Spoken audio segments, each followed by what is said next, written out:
Buongiorno, sono Alessandra della cantina Nuraghi Carabioni di Sorso. Siamo in Romangia, fronte Asinara.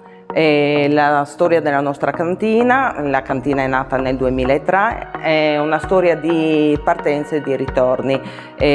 Partenze perché mio padre da giovanissimo, a 16 anni, se n'è andato dalla Sardegna, e di ritorni perché è rientrato nel 2003 volendo investire nella sua terra. L'azienda nasce nel 2003, quindi conta 35 ettari, di cui 20 vitati. Siamo nati soprattutto come bianchisti, nel senso che facciamo il 60% delle nostre uve e comunque a vino bianco.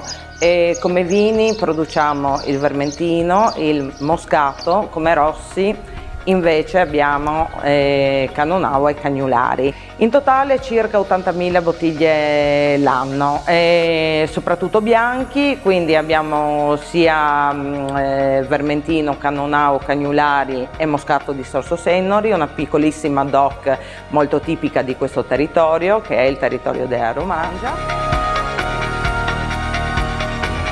L'azienda si è sviluppata comunque vendendo soprattutto nella Sardegna, ma poi si è sviluppata anche in Italia, nel nord Europa, e vendiamo anche all'estero, vendiamo negli Stati Uniti. Il grosso delle vendite sarà circa un 30% in Sardegna e il resto tra Italia e estero.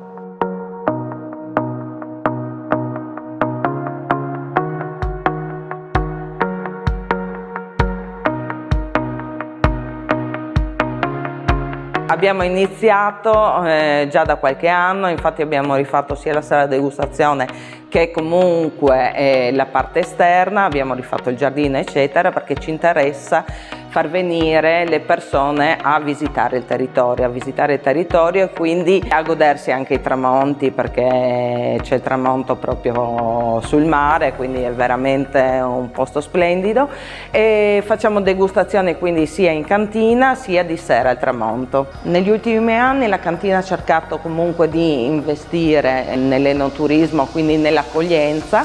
Infatti abbiamo rifatto la sala degustazione, il giardino esterno, grazie anche agli investimenti finanziati con l'OCM Vino Investimenti.